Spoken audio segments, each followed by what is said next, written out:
जय जय रघुवीर समर्थ. दशक 15वा, समास 10वा, सिद्धांत निरूपण. श्री गुरुभ्यो नमः. आकाशात सर्व काही घडत असले तरीही ते आकाशाप्रमाणे तग धरत नाही. निश्चलातील अनेक रूपाच्या चंचलतेचा विचारही त्यासारखाच आहे. गडद अंधार झाला की आकाश काळे झाल्यासारखे वाटते. सूर्यकिरणाने ते सोनेरी झाल्यासारखे वाटते. खूप गारवा पडला की आकाशही गार झाल्यासारखे वाटते. गरम झळा लागल्या की सुकल्यासारखे वाटते. पण असे वाटणे हे सर्व त्या वेळेपुरतेच. त्याशिवाय ते काही आकाशाप्रमाणे तग धरत नाही. त्याचप्रमाणे ते जे दृश्य भासते ते खोटे आहे. आकाशासारखे निराभासच श्रेष्ठ ज्ञेय वस्तू आहे. ही गोष्ट नीट समजून घ्या. सर्व तत्वांची स्थिती पाहिली तर पाणी अंतःकरणाच्या काही भागात पसरले आहे. वायूही काही भागात पसरला असून आत्मा तर खूपच पसरला आहे. अशी सर्व तत्व आत व्यापून अनुभवाला येतात. असे परीक्षण केले की चंचल कोणते, निश्चल कोणते इत्यादी सर्व आपल्याला आपोआप समजतात.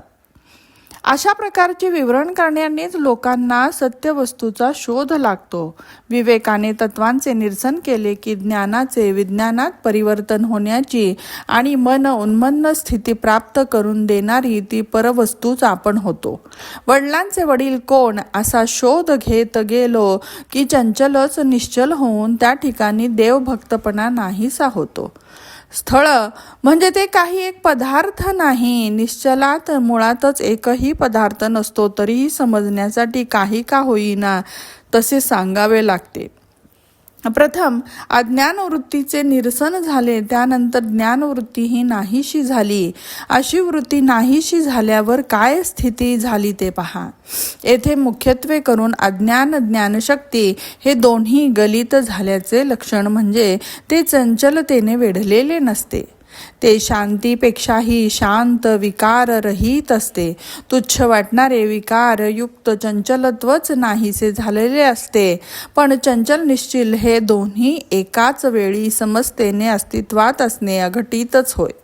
महावाक्याबद्दल सांगायचे झाले तर तो संन्यासाचा अधिकार आहे आणि भगवत कृपा झालेला माणूसही त्याचे विवरण करून पाहतो. आता संन्यासी 6 देहाचे निरसन करणारा या दृष्टीने पाहिले तर विचार करणारे सर्वजण संन्यासीच आहेत असे म्हटले तर महावाक्याचा विचार करण्याचा अधिकार प्राप्त करून घेणे किंवा नाही ते आपल्याच हातात आहे असे झाले ना. आणखीन म्हणजे भगवंतच प्रसन्न झाला म्हटल्यावर अधिकाराबद्दल कोण कसा संशय घेऊ शकतील. विचारवंत मात्र हा विषय जाणू शकतात. जास्त काय तर ज्या विचारवंतांनी जाणून घेतलेला महावाक्याचा अर्थ स्वीकारला ते अहंकार रहित होऊन गेले. उरलेले देहाभिमानी आपला अहंकार जोपासत बसले. बुद्धीमध्ये ब्रह्मवस्तूने वास केल्याबरोबर पूर्व पक्ष उडून गेला. याशिवाय त्याच्या निरसनाला कारण असलेला अंतरसाक्षीही गायब झाला. उदाहरण म्हणजे आकाश आणि पाताळ ही दोनही नावं एकाच पोकळी अंतराळाबद्दल सांगतात. मध्ये असणाऱ्या गोल पृथ्वीचा पडदा काढून टाकला तर पोकळी अखंड होते. पोकळी सदैव अखंडच असते, पण मन मधल्या उपाधीला अनुलक्षून पाहत असल्याने तसा भास होतो. खरं तर त्या उपाधीच नाहीशा केल्यावर आकाश पाताळ अशा शब्दांना ठाव तरी कोठे आहे. त्याचप्रमाणे आत्मस्वरूपही शब्दापलीकडचे, कल्पनेच्या पलीकडचे, मनबुद्धीला न समजणारे आहे. विचाराने अंतरीचा अनुभव पाहायला हवा. पाहत पाहत गेलं की समजते. समजलेले तेही नाहीसे होते. यापुढच्या कठीण परिस्थितीबद्दल शब्दाने काय सांगावे. आता महावाक्यातील वाचांश शोधले त्यानंतर उरणारे लक्षांशही लक्षातीत वस्तूत बुडून गेले. आणि ही स्थिती जाणून घेतल्यानंतर काय बोलायचे ते बोला. शाश्वत स्वरूपाचा शोध करीत जाऊन सत्यज्ञानी पुरुष झाले. ते विकारांचा त्याग करून निर्विकारात मिळून गेले. अत्यंत वाईट स्वप्न पाहत असणारा जागा झाला की ते स्वप्न खोटे होते. त्यानंतर पुन्हा स्वप्नाची आठवण झाली तरीही ते खोटेच नव्हे काय. त्याचप्रमाणे ज्ञानी पुरुषांना प्रारब्धवशाने देह आला असला तरी त्यांच्यामध्ये तो असला तरी तेवढेच, गेला तरी तेवढेच असा अचल निश्चय ठामपणे दृढ झालेला असतो.